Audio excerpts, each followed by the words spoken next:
Women's football has gone bananas now. You went from chasing goals to chasing deals in the finance world. I would bet my life on it that no one has ever been from my school, my primary school, my secondary school, and ended up on the trading floor at Goldman Sachs. Give it meaning. Give everything that you're doing meaning. I would have made you 1.9 million over the course of the last 3 months. I have so many questions. I'm a strong believer that everything in life happens for you, not to you. Whoa, I don't feel it adequate enough. If they can do it, so can I, and so can anyone. It's just a mindset thing.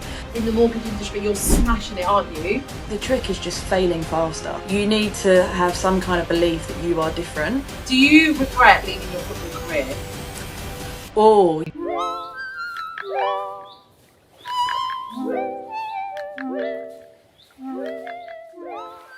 Welcome back to another episode of The Money Honey with me, your host, Rosalia Lazzaretilli. I am joined today by a ex-semi-professional footballer, and I am very excited to be sharing her story, or to hear her story about how she went from being a footballer to Wall Street.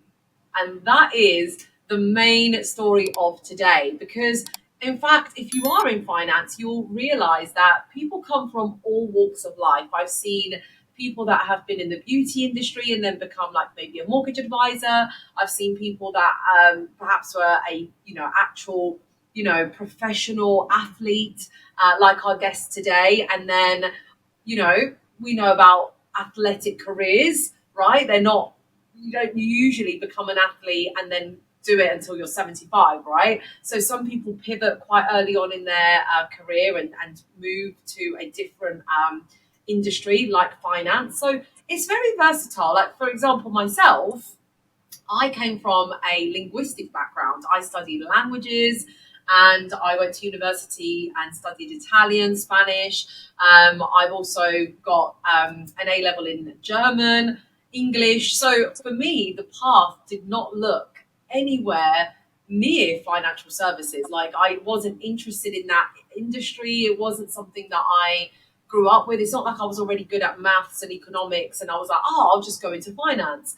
Quite the opposite. Like, my career, I thought was going to be down the education route, which it was for a bit actually. And some people who work with me will be like, I get it now. Like, that's why you give us homework, and that's why you're so like you are very headmistress type attitude. I have had that feedback before. So yes, I do like giving my clients homework, I have to say. So that's my background, and that's what makes me, I think, a even better coach when I'm training my clients, because I'm able to really teach them something, break it down. And that's what I've tried to do with social media and branding in the finance world, is really help people see themselves in their branding, in their content, but break it down in such a way that it feels natural and, really organic. So that's my background. And that's how I came from studying languages. I went into sales, and then I accidentally came into the world of mortgages and specialist lending.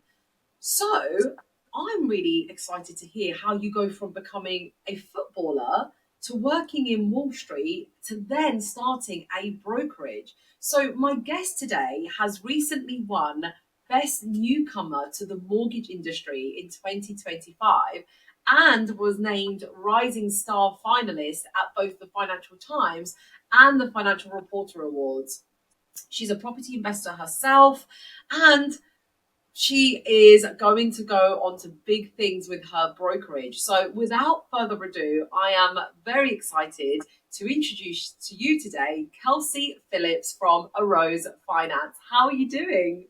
I'm very well. Thank you for having me on, Rosalia. My pleasure. Yes, I'm so happy to have you here. And that's how I discovered you, is that I saw your post on LinkedIn. We got a lot of connections in common, and I realized that you won Best Newcomer. And I was like, how do I not know about you yet? How have we not met? Well, I'm glad we have now. So I get to learn all about you here today. Why don't you give us all an intro, who you are and what you do?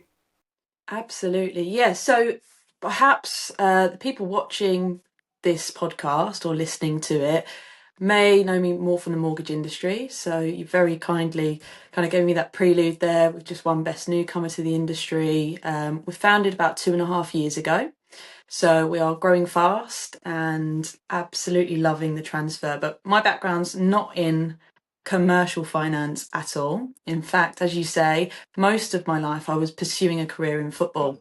So until about the age of 21, I was training multiple times per week, flying out to the States. I had trials for the World Cup, under 17s World Cup in Ireland, and kind of, I'm a strong believer that everything in life happens for you, not to you. And right when my career was kicking off, I actually had a massive growth spurt. So we've not met in person yet, but I'm quite a tall woman. And a consequence of growing quickly, I had loads of hamstring injuries. At that point in time in my life, I had taken my GCSEs, I got these results, and I thought, these cannot be my results. Surely that, I went to a state school, not many people from the state school went on to university or, A levels necessarily, they might have gone into college or other things. So I got these results. Those results changed my life. I pivoted into a very selective grammar school and went on into university. And long story short, I somehow, over the course of many years, negotiated my way into becoming a trader. So it might be worth taking, if we've got the time, taking 2 minutes to describe how I kind of pivoted and negotiated that way in. So yes, well, I, as a function of pursuing football so avidly, I took a gap year out to study an extra A level. So I taught myself further maths, and between, like, after my exams and before starting university, I had spoke with everyone that I knew to see if they could, could I get 1 week's work experience at any kind of financial institution, just to explore a different avenue from me coming away from finance. Someone in the back post room at UBS said, yes, you can come and sit with me. So literally the not far off of the post room, it wasn't literally, but it was an operational room. So I walked in on my first week and they had reams of papers, basically, and they were ISDA agreements. If you don't know what an ISDA agreement is, you don't need to. Very, very boring. But basically there's these contracts and they needed to digitize them, and I had been tasked with that job. So I would get in. I knew by the way that I didn't necessarily want to be in the back room. I wanted to try my hat at the trading floor. So I would get in, I'd be the first in the office. I would do as much of my work as I could through to about 1 or 2 p.m. And then I would sneak on down to the fourth floor and I would stand and wait. You can't just get onto a trading floor, you have to scan your way into it. So I would wait until someone would come out and I would sneak my way into a trading floor and I would ask people, would you mind if I sat with you for a while? I'm interning here. And they would kind of ask me, who are you interning with? And I would say, I would say someone over there, someone over there. It's only at the end of the week I say I'm actually on the 8th floor, nothing to do with trading. So I think they quite liked the ingenuity and the kind of maybe entrepreneurialism, and they invited me back. So to get into trading, there's kind of a set rota with it. You try to get onto a spring week, which is a first year university, 1 week's work experience. A handful of people get invited back to the summer internships, and then a handful of people of that subsection get asked for a job. So I went through that cycle. I then became kind of the one that shouldn't really be there, but has negotiated her way in somehow onto these internships.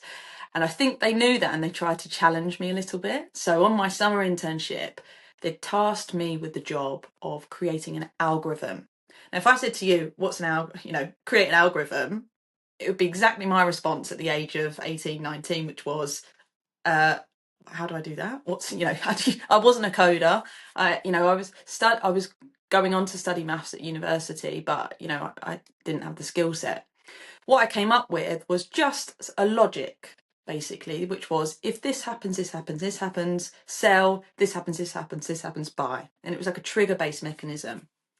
And by the grace of God, some luck, the day before I was due to present this algorithm, I back tested it 3 months and it had made a lot of money. I said, if you'd have given me 25,000 DVO1, which is like a metric upon which you bet on basis point moves, I would have made you 1.9 million over the course of the last 3 months. And so they offered me a job. This was with UBS. They offered me a job in Zurich. Now, I ended up actually trading the global book at Goldman Sachs. So to get into Goldman, again, Goldman, for anyone who may not be familiar, they are, the investment bank, fantastic firm. They are often what films are based off of. They're known for their risk appetite. If you want to be a trader, that's one of, if not the very top firm that you want to be trading at. So that was my goal. I was in my fast forward. I'm in my final year of uni. I'm going to Zurich in 6 months, and I remember walking back from football training, and it was pouring rain. And I was in my football kit. I'd mud all down me. I had my football boots on, and I remember looking, and in one of our fancy halls that you get graduated in, there was an investment banking fair. Everyone's standing out in suits. They've got umbrellas on, hiding from the rain.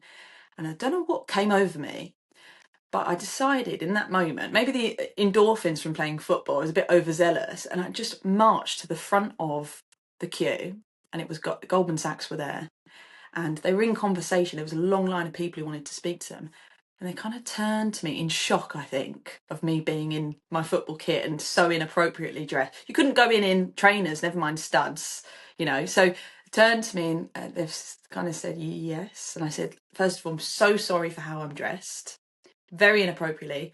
I'm going to Zurich in 6 months, but there's one company that I would leave them for, and it's yourselves at Goldman. So let me just send you my CV. If you don't like it, don't reply. And the guy, I don't quite know what he thought, but I think he was a little bit kind of, okay, if you fancy yourself, then he said, well, he said, if I don't like it, I'll tell you what I don't like about it.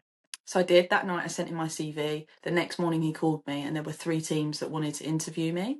And basically the crux of my interviews, they were intense. So you don't get into Goldman unless you are resilient. And, I didn't necessarily go to a top university, Oxbridge, Harvard, Yale. I wasn't of that ilk. But you had to at least be commercially viable. If you weren't kind of super, super brainy smart, you had to be commercially smart.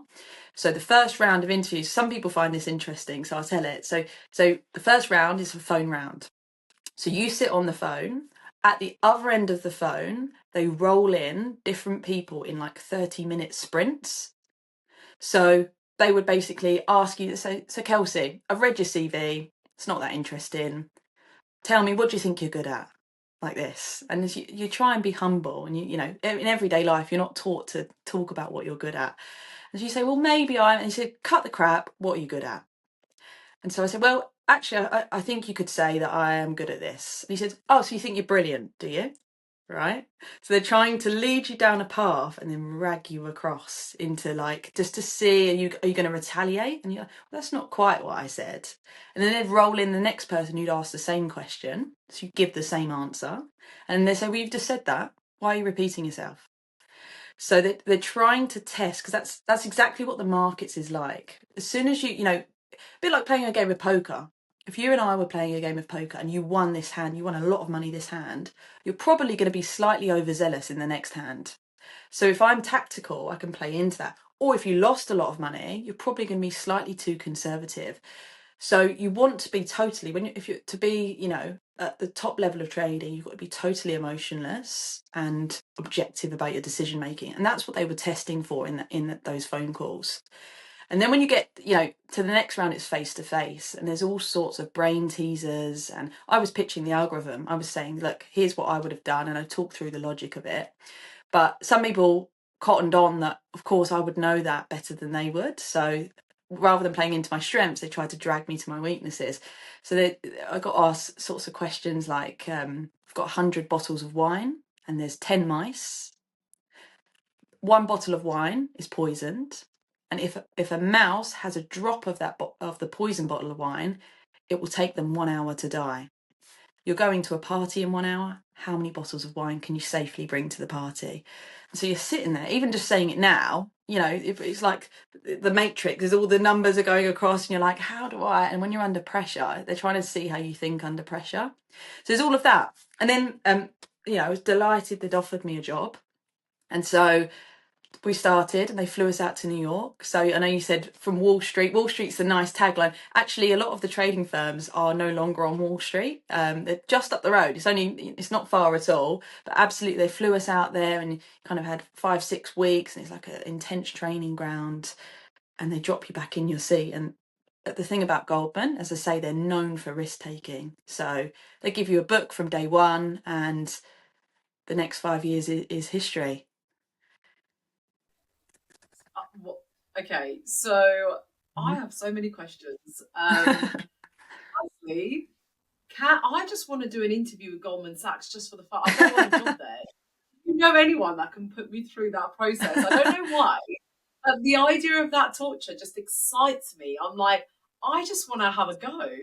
Yeah, it's a bit I don't sadistic, but you know, have to it's be that frustrating. way. Yeah. Yeah, I genuinely feel like I would enjoy myself, and probably because I'm not actually applying for a job, so I wouldn't be like really. I guess I wouldn't care about the outcome, as in Hmm. I don't want a job there. But I would love to get. I mean, I'm gonna look up. Do they do like any They should do content about like resilience and sales training. Like I'm gonna just look them up and see if they've got anything like that. Well, they have all sorts of, I mean, it's an amazing, amazing firm. They have all sorts of, when you're in there, resilience is the key word, and that also transfers over into the kind of commercial finance industry too, that we're now in. But you kind of almost by selection, you've got to think. So I wasn't cut from this cloth. But in the end, I was, reviewing CVs of people, and so we could have a mock interview if you really want one. We'll do one afterwards. But Oh, but we can try. Yeah, can we just? yeah. Anyone wants to see me crash and burn in a Goldman Sachs type interview, I will record, if you wish, a separate interview. Shall we do that, Kelsey? Shall we see? Absolutely. Give people like this podcast, like this video wherever it's posted, and if you want that, we can do that. We can. You have to comment. You have to comment. Roast Roz. Should we say that? That's the hashtag. Roast. And then we'll see how I handle it because this is just so much fun. I think I would enjoy myself. Do you remember the interview still to this day? Yeah, I remember the interview. I remember the whole process, and obviously I've gone through quite a few iterations of that because multiple rounds, but also at different firms too. So we can actually do it. But if we do it, we need to do it in person because it's more intimidating when you're on the spot. Okay, all right. Yeah. Hey, I'm game. I will Yeah. literally be there. I'm Okay. so Stunning. We'll excited. do it. We'll do Yeah, it. love it. But I have been wanting to do a Money Honey show Hmm. live for so long, in person, but it's just been so logistically difficult. People are based all over the country, and yeah, it's just hard to find one venue for everybody. But where are you based? London. Yeah, we can make that happen. I'm in just north of London. I'm in Hertfordshire, so we can make that Okay. happen. That's easy. I've got some questions for you. Yes. Do you regret leaving your football career? Oh, it's such a good question because women's football has gone bananas now. I mean, it's Actually, it's amazing to see what has happened. When I was coming up, I remember watching kind of the FA Cup final, and it was as if it was like a 9-year-old. And I grew up playing men's football right up and well, boys football until they made me stop. So I'm a big fan of men's football generally, but it was like watching a 10-year-old boys cup final. There was like mums and dads around the FA Cup final women's pitch. Now, we're selling out Wembley Stadium for international friendlies, which again, I'm a massive fan of men's football. Men's football doesn't always do that. There's always for international friendlies, that wouldn't be the case. So it's gone bananas. The best thing that they did was a couple of, it might have been COVID times, but they swapped the women's season around into the summer period and they put it on Sky TV. So all of the like raging football fans who couldn't get their fix in the summer period were able to tune into women's football. I think we had an amazing 2012 London Olympics, and then we won the Euros, and now all the sponsorship, all the money's gone bananas. So it's amazing. It wasn't quite a career when I was coming up. So, most of the England internationals also had a full-time job alongside training. For me, I don't it wasn't quite an option. So the decision was made for me where I kept getting constant injuries, and I was taking, like, at the end of it, I was taking like whole years out to do a whole year of physio where the funding wasn't really there in women's football. So it wasn't meant to be. I don't live with regrets, but my goodness, would it be amazing to be on those pitches now? So, what did that teach you about the inevitable or the uncontrollable? How do you handle that now? Like things that you can't control. I mean, come on, you are in mortgages now. Like you Hmm. are not privy to those meetings at the Bank of England or what Hmm. the lenders are doing. So how do you manage that? So interesting parallel that you draw between the two. I think if I was born again, I would be start. I am someone who believes in 100% accountability. So, although I have phrased it that the decision was taken from me, if I were to be slightly more accurate in my description, I would, if I was living life again and I was to go back to being 5, 6, 7 years old, I would start that young in doing my plyometrics, doing my Pilates, doing all the small muscles that are around your kneecaps, your hamstrings, your back. I would be solving for those, knowing that I was prone to it. So it doesn't mean I live with, regret necessarily now, but I believe that there are things that you can control, and like you say, things that you can't control. So coming back to finance, you can't control valuation results, but you can preempt and have conversations beforehand which make the outcomes more predictable. So let's say you're going for commercial yield, you know that you need 6% yield to make the deal work. Obviously, the higher the yield, the lower the price. You're given generally a panel of 3 surveying firms.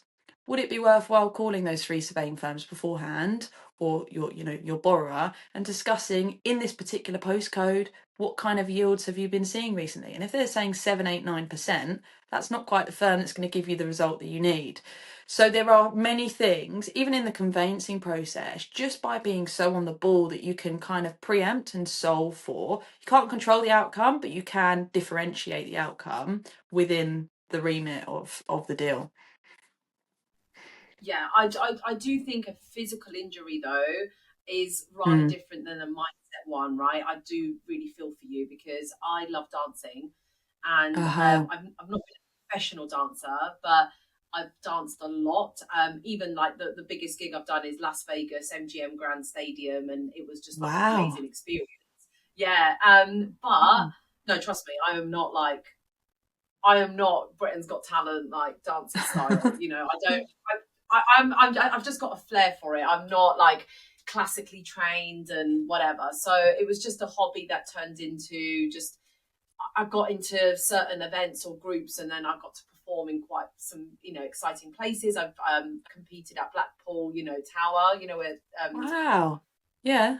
yeah, like Strictly Come Dancing, where so I've danced there, and I have won a couple of things, but I was always more like beginner, because like from beginner to on Instagram, do you ever watch like those Latin dancers, and you're like, Hmm. how does your body move? Like literally, I've never got to that competitive level, but it was always like there was always something. I had to have keyhole surgery on my knee, and then my neck was going, and it was like really bad. So like if I've been dancing way too much, like the pain in my neck is excruciating, almost debilitating. So you know, yes, like you, could I go back to when I was 4 years old? Do I wish my mom had put me into like gymnastics and ballet? Yes, absolutely. But you can't control that. I can't Yeah. go back and wish for a different outcome. So let's move on Hmm. from football to trading.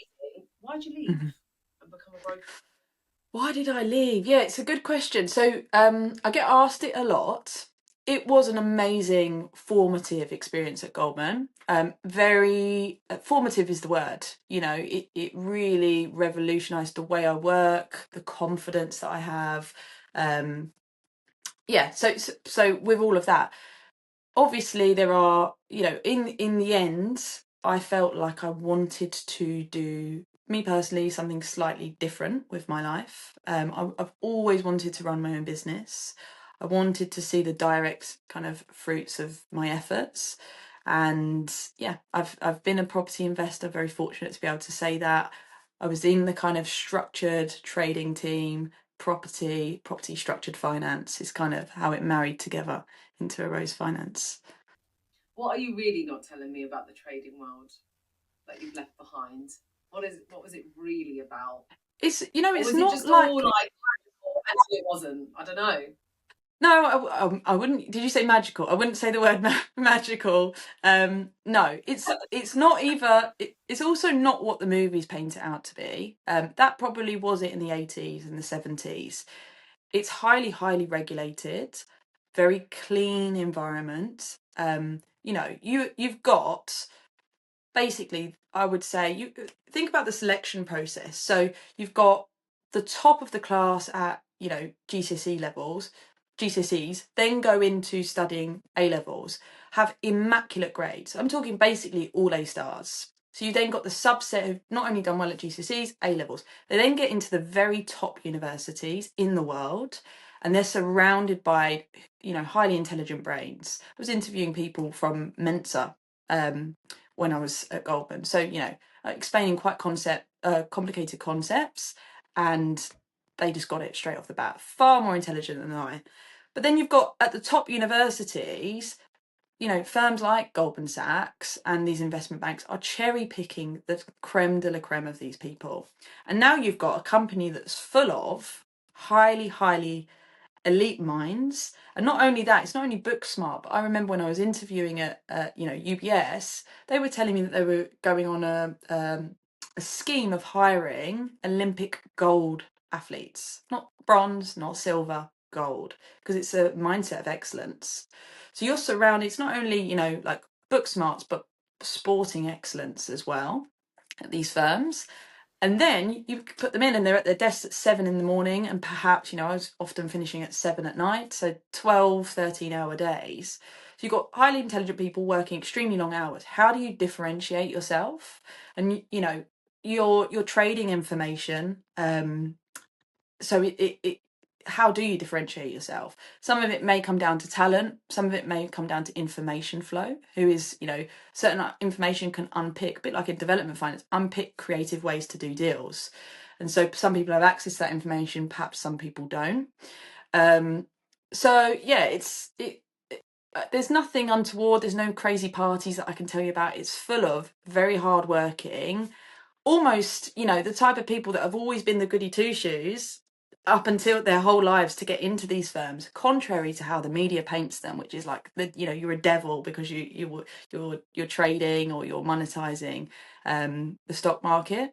So, Kelsey, you went from chasing goals to chasing deals in the finance world. So, for both of those things, you have to stay pretty motivated and you have to show up, have the discipline, have the skill, the consistency, and the long term effort. So, how do you find that motivation? I love the tagline there.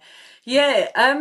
Well, in honesty, motivation is not ever something that I've had to grapple with. Now, there's periods where that wanes through life, and maybe if you're not working in alignment with your purpose, sometimes things can feel a bit off, and that's where motivation wanes a little bit. But drive to grow a business and to find deals to help developers get deals over the line. It's not something I've ever struggled with. In fact, I'm more skewed the other way. I have to be told to stop. I have to tell myself to stop. It could be 11 o'clock at night and I'm still going. But I think the pertinent point of what you just said there is the consistency and discipline to sustain it over a long period of time. I see lots of articles go out that talk about having resilience in the specialist lending market, and that is because it's relentless. And so too, to draw an analogy across everything, so too can, when you're pursuing a career in sports, so too can trading be. Many disciplines that can be relentless. To sustain that over time, I think consistency and balance are very important. I know it's something that everyone struggles with, but finding time to exercise, finding time for yourself, family, to kind of explore different facets of yourselves only emboldens your ability to add value to clients during the working week. So yeah, I think the consistency is the pertinent point. How have you found that in your career? Um, what the balance you mean, and how Yeah. to Okay, I'm a little bit like you. Well, I was not a pro football player, but I just never think I'm doing enough. And even though I've skipped, like we've said offline, bathroom breaks, and then I'm like, the meal, I'll have it at my desk. And, I don't make it look easy and I don't make it easy for myself either. But then when I've put all that effort in and I've put all that hard work in, I still get to the end of the month, week, year, and I'm like, is that it? Is that Hmm. all I was able to do? Like, it just doesn't feel like I can. And probably because actually one of my other questions was going to be when you were talking about the amount of excellence that you were surrounded by in that room, on the trading floor. I have to be honest, it gave me a little bit of anxiety because I was like, it almost kind of showed up a mirror of I couldn't be around so many amazing people because it would only show up my flaws of like they're all gold medalists and high achievers and first class honors degrees and masters. So yeah, I think I'm doing amazing until I kind of see what else is achievable and what else is possible. And then I'm like, oh, but it kind of makes me look really small and just feel really small, to be honest. So I was going to ask you, how did you feel when you were in a room full of traders that were cherry picked from the best of the best of the best? Were you Hmm. like, this is exciting, I'm around so much talent, or were you like, whoa, I don't feel adequate enough? Mm. Yeah, it's such a good question. I think I was young, and I still, you come across as the type of person who approaches life in the same way. Was like young, and I had something to prove to myself, and I like, no one came from where I came from, certainly my school. I would bet my life on it that no one has ever been from my school, my primary school, my secondary school, and ended up on the trading floor at Goldman Sachs. Guarantee you, there's probably most likely nobody that's ever done that before, and that's just through sheer luck. But there's a little bit of imposter syndrome where you've navigated your way on into this space, and I just have always felt like if they can do it, so can I, and so can anyone. It's just a mindset thing. So I just wanted to learn and absorb, and like I like being surrounded by people that are better than me. It isn't intimidating, and it does show a mirror because you might think that you're flying, and then you realize actually there's a whole nother level above of competency and efficiency and diligence, and ultimately it's about everyone trying to be the best versions of themselves that they can, and surrounding yourself with those types of people is inspiring. Not only are they excellent, professionally, but I also found they were the people that were hiring vans when Russia walked into Ukraine. They were hiring vans and sending aid, out there, and they were doing all these philanthropic things outside of work as well, which is just, inspiring. So I don't think I was ever intimidated. I just wanted to learn. I knew that no one's inherently better than anyone else. It's just there are ways and mechanisms to achieve things in life, and it's about learning that mechanism. So I just wanted to be around it really, and still do. Yeah, I think when I look at my world today, like, would you want to be surrounded like by the best of the best top brokerages of the UK every day? Would you want to be in a room with them? Absolutely. I mean, what could be more exciting? That's the type of environment that I want to curate within a Rose Finance. Is basically fostering a healthily competitive environment where you come in. How can we structure this deal to get it over the line? And it's a battle of the brains in some way, where we're all collaborating, we're all billing out of the same pot, but we're all finding ways to have differentiated outcomes. We need it, right? In the UK, my belief is that there's a housing crisis, particularly for young people. It's totally unaffordable, to even save a deposit, never mind have the salary that will then afford you the house. But also renting is totally unaffordable. We need to be building more houses, and it's the type of people who are watching this podcast, listening to this, that are going to make a difference between getting a deal over the line and not. So it's important. Yeah, that's so true. But in our industry, like in the mortgage world, I've been in it for 10 years now, since 2015, and I always hear things like, "Oh, going to these awards, it's a sea swinging contest." Don't know if you've heard that before.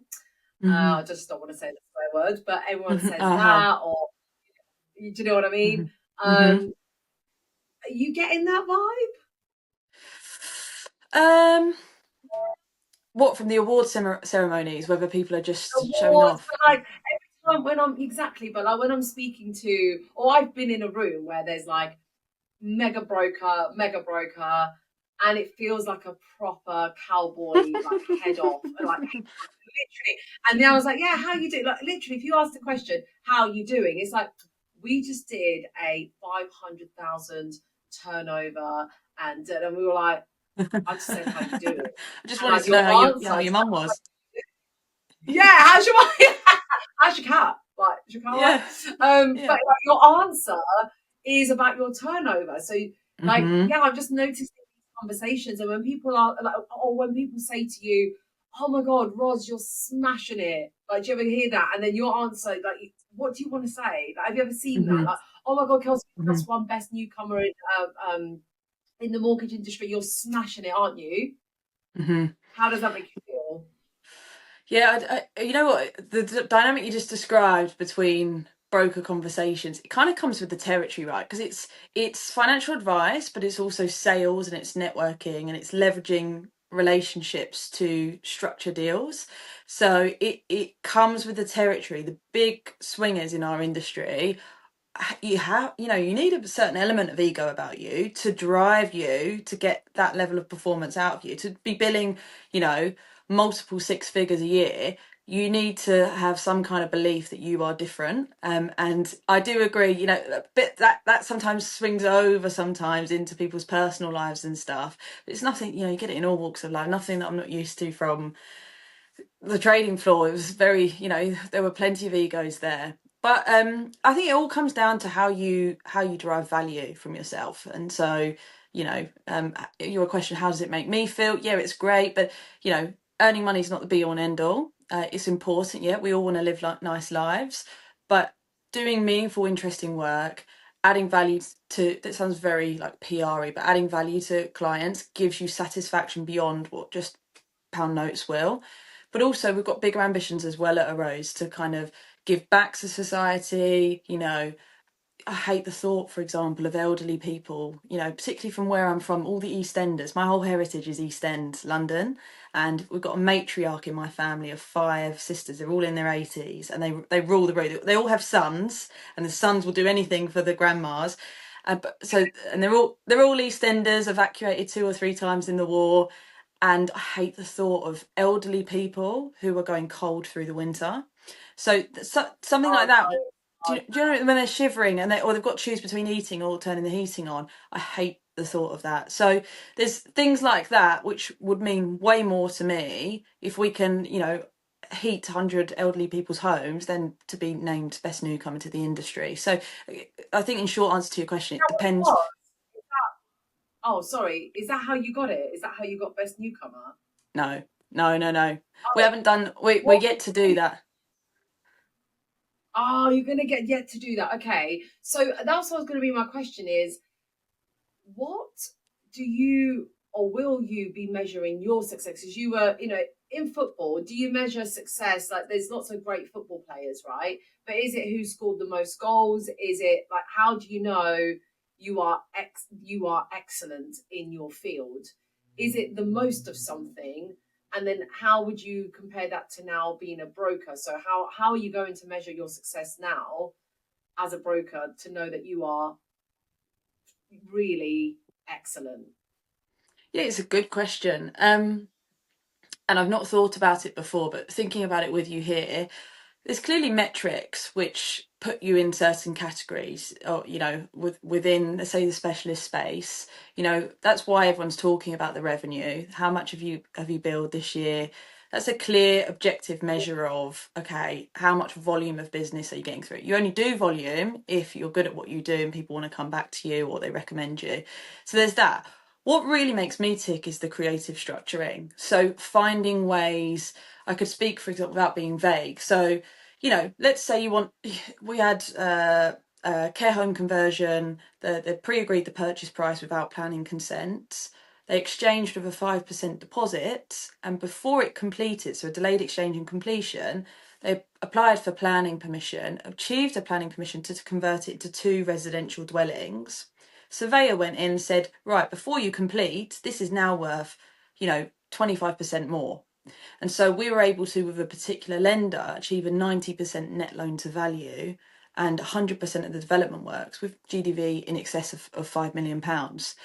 That's very good structuring and deal negotiation that moves the needle. The alternative to that is it could have cost infinitely more by, purchasing on a bridge, then bridging through the planning process, then charging another arrangement fee onto development finance. There's all sorts of creative ways to negotiate deals, negotiate financing. That is really what makes me tick. And I think that's what's interesting and intelligent and makes an excellent broker. Beyond that as well, it's understanding that it's two-way sales. So yes, we have clients, we have lenders too.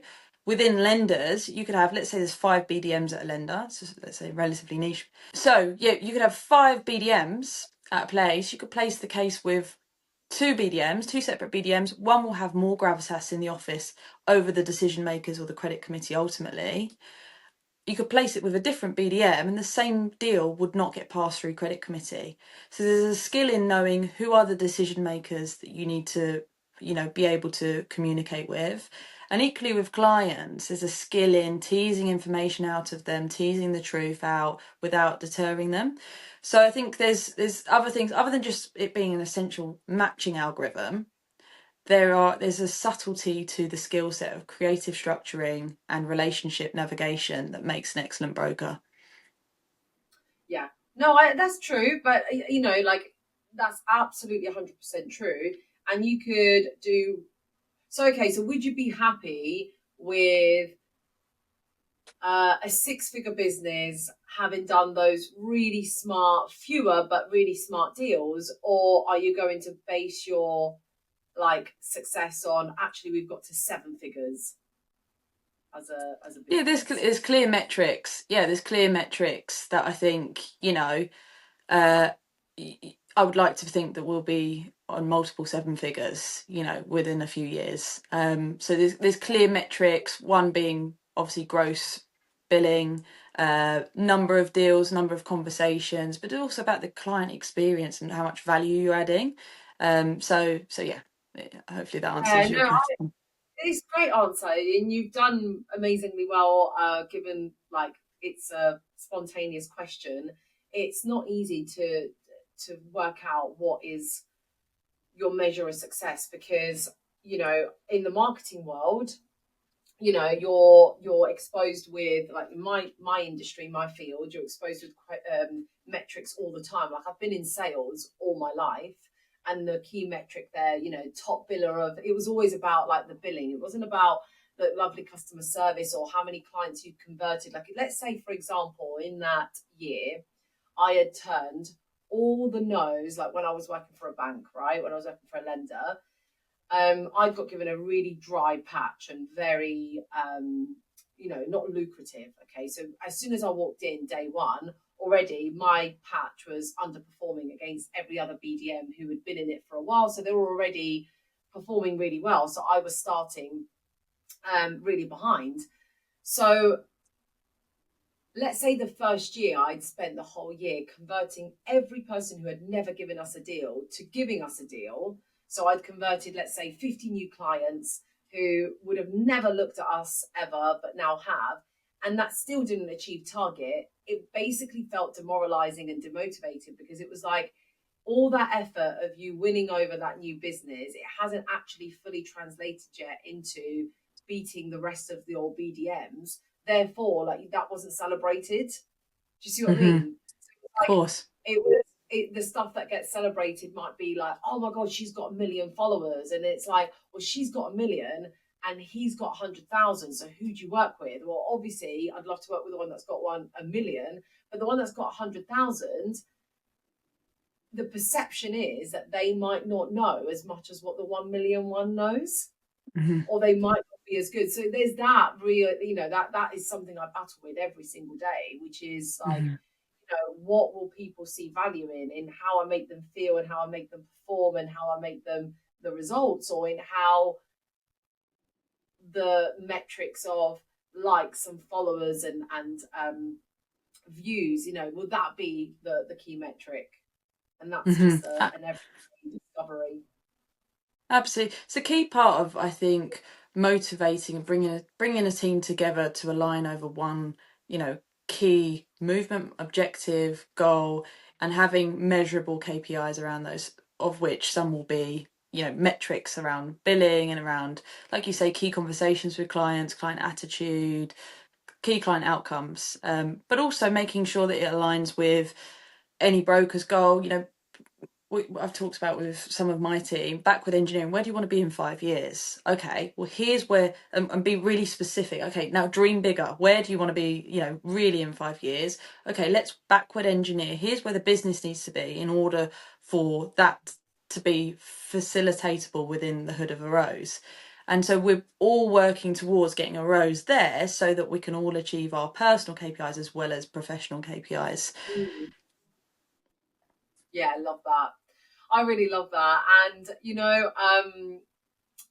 there's one more question that I have is what gives you that adrenaline within your current financial job, like in being in mortgages, that you probably used to get on the pitch, like when you got the fans and like your loved ones in the stadium like supporting you, and then you win a goal as a team, you're like, yay. So Mm-hmm. what gives you that adrenaline now when you're on hold to the banks, when you're dealing with like, complicated transactions, when the property, the planning application takes a while, and the valuation comes down, how do you get that adrenaline today? It's through the deal structuring, creative deal structuring. So, when I've been able to get deals over the line that ordinarily would not get over the line or have not got over the line with, I've had instances where there'll be literally 6 or 7 brokers, separate brokers working on a case, some of which have been in the industry for 20, 25 years, and everyone's struggling. They're technical cases, right? They're difficult, they're complicated. And you find the solution that unpicks the lock, that gives you such a buzz. I'll give you another example where we had a ground up development that was for a number of units, consented land, and basically developer had exchanged on the land, 1 month completion, their investor had pulled out. And so finding a replacement investor, but can we do that without putting cash down? Can we have a 100% loan to cost ground up development that is cross collateralized, so the lender's secured against, yes, the site, but also maybe some other sites or other assets in the background that enable them to stack the full capital?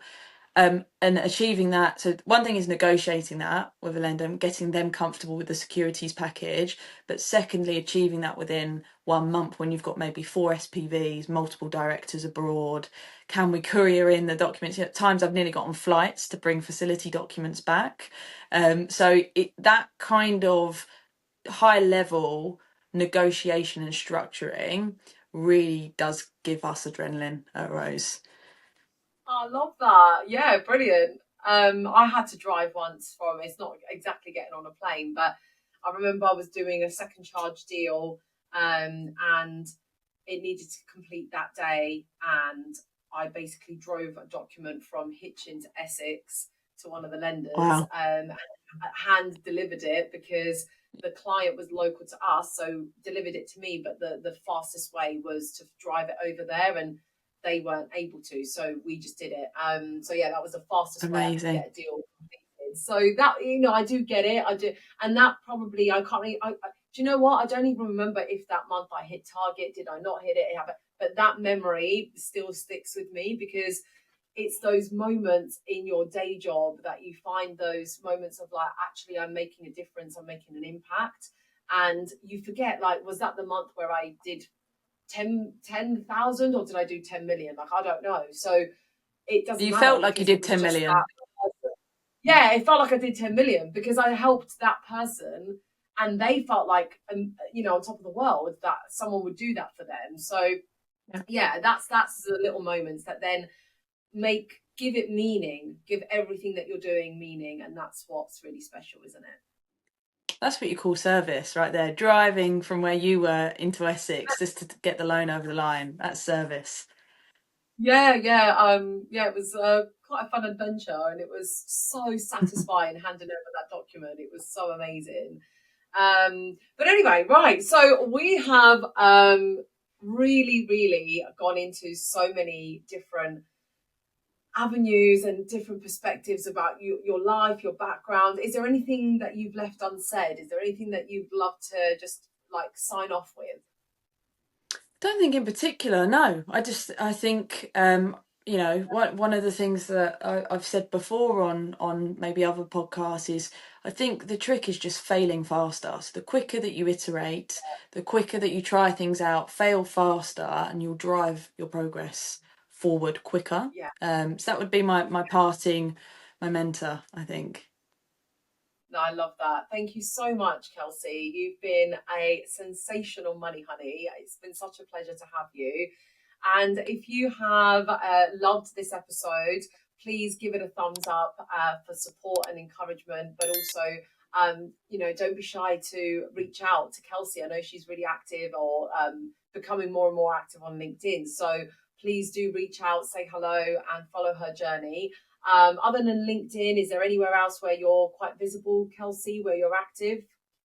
No, we have a website where, depending who's listening, we have a website where people can book appointments. But LinkedIn, obviously, our company email address and phone number. However you'd like to reach out, we'd love to speak with you.